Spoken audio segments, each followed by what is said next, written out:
Hey, I don't recommend this for everybody, but it is possible. I actually bought a house using credit cards. Yep, true story.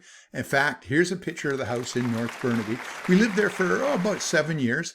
Now it was a few years ago, back in 1987. But, I know it was a long time ago, but I tell you what, the principles still work the same today.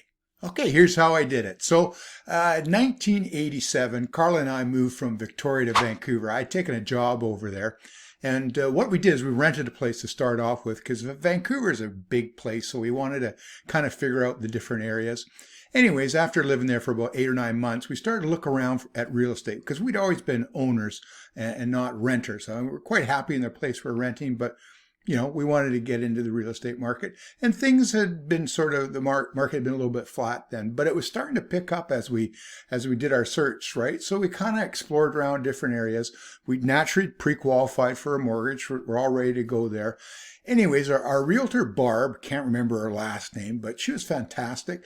And she said to me one day, and this is after we've been looking at a bunch of places, she says, "Hey, you know what? I have a listing. They need to sell it. And the price is $101,000. I said, "Well, can I make an offer on that?" And I know that price seems ridiculous, but again, remember this is 1987, and believe me, $101,000 was a lot of money back in those days. And she says, "No, they're going to be firm on it. It's a great deal, good location, needs a bit of work, which what we're looking for, but the price is $101,000." And I thought, oh man, it's just a little bit early because I had money for a deposit to make the purchase, but we didn't have the down payment. So I was thinking, what are we going to do? So I'm thinking to myself, man, this is such a great deal. How am I going to do this, right? Because the reason it was a little bit early for us, right, is that I'd sold a business in Victoria, and I knew I was going to get $8,000 for it. And that, combined with a little bit of cash we had in the bank, was going to be our down payment. Of course, when you're buying real estate, you buy it with if you're not a cash buyer, you get a mortgage plus your down payment, and that's got to add up to the purchase price. Plus there's some closing fees in there as well. Anyways, back then you had to put at least 10% down, right? So I needed to demonstrate to the lender that I had the down payment in the bank. So here's what I did. I had 2 credit cards. I went to the bank and I transferred $5,000 cash from each credit card and put it into our savings account. The bank then, or the lender, whoever it was, asked for proof of funds. I got a receipt, took it to them and go, "Look, here's my $10,000 in my savings account so I can buy this property."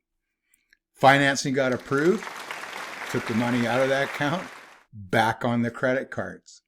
So that's how we ended up getting approved for the financing. Now, when it came to close, fortunately, the money from that business came through, the $8,000, so I didn't have to use the credit card money as my down payment. But my plan B was, because I didn't know actually when we were getting that money from selling the business, if push had come to shove, yes, I would got that money again out of the credit cards and used that towards the purchase, but we didn't have to. So always good to have a plan A, B, C, D, whatever it takes when you're buying real estate.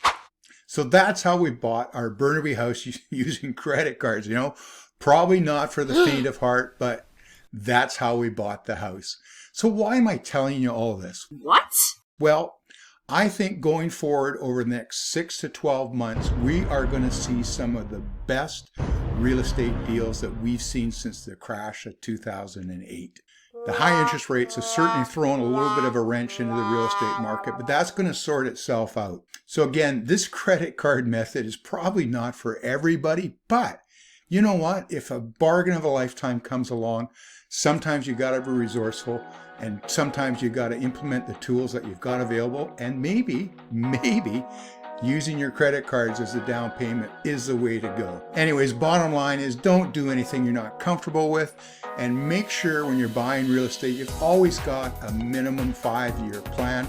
Real estate's a long play. It's not a short play. If you're trying to make it a short play, guess what? You get caught. Ooh, ouch. It's gonna hurt. I'd like to hear your thoughts. Please leave a comment down below. That's all I got. Talk soon.